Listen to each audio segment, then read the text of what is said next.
We're dealing with everything that we're talking about on this board is dealing with legal. So when we're talking about person, we're talking about legal person. Any of the words that are on there, it's a legal body corporate. We're dealing with a legal body. Any of these subject matters are all legal. When we talk about registration, it's a legal registration. There is only one thing that we've discussed in the beginning of these videos that is legal, that is put on the registration, and that's the surname. That's where they put legal beside surname. They don't put legal beside the given name because it's not their property to put legal on. It belongs to the child, so that if he decides to consent to be part of the legal, that is up to him at age of election to do that. But the only legal requirement on the registration process at the beginning is actually the surname. So when we start off with it, how does the law view the word legal person, or what is a person in the legal system? Well, we're going to read out of the Canadian Law Dictionary, and I'll just show you the Dictionary of Canadian Law, 5th edition. So just so you understand that we are actually reading out of at least the knowledge of the books that seem to be available to govern knowledge if you're participating in a legal world, at least in Canada. So we start off under person. Uniquely, it starts off under human being. Now, people have got so used to that term human being that they believe that that's a man or a woman, but that is a term, even in simple dictionaries, refers to belonging to a man, but or like a man, but not a man. So Ballantyne's Law Dictionary, 1933, says when it goes to it, it has under human being, it'll have sea monster. Now that's very unique that the first thing that it says is go see monster. So we have to take the time to realize that a lot of the terminologies or the words we've been using, like smart, that doesn't mean intelligence, it means injury. And that's what you do in a legal system. You get smart or try to be smart, and therefore you're injuring yourself with man's imagination knowledge, not true knowledge. So under body corporate, we're going to find out why we have this word body corporate up there, because it's very important, because the Canadian government, at least as other governments that participate in legal, have a definition for what is a person. And it says the only legal person known to our law, speaking in here of the Canadian law, is the corporation, the body corporate. Now we know that a body is necessary. There's nothing going to work without a body. So in the artificial world, the make-believe world, the pretend world, the imagination world, we need a legal body, a pretend body, and then we need a spirit to breathe into it. The problem is you're breathing into something that is fictitious. It's not real.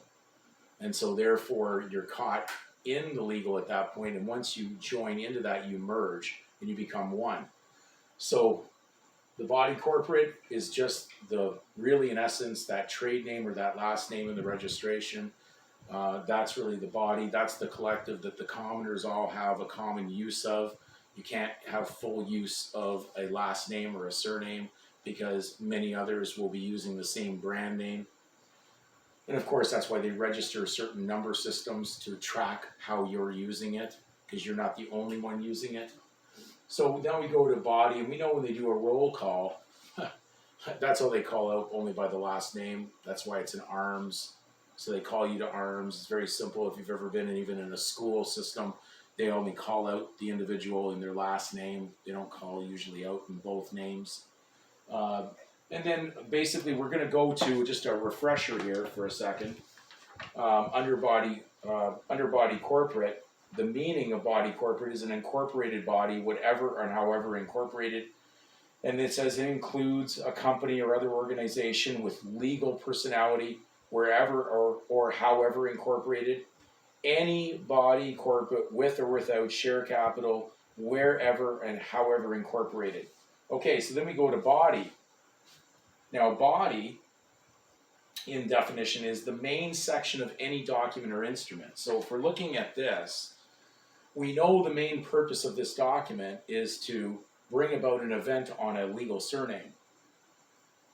We know that there's an inducement to place the child's given name in there, but that's also because the parents were doing that, so it would make sense that they would train or want to induce their children to do it also.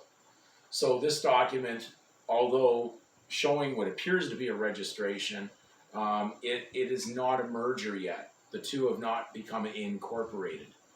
Okay, the only thing that's really corporate is the body. That's what the surname represents. And that's why we've gone over and over that the child's fate is not sealed on this document, and that's why the seal is outside the frame.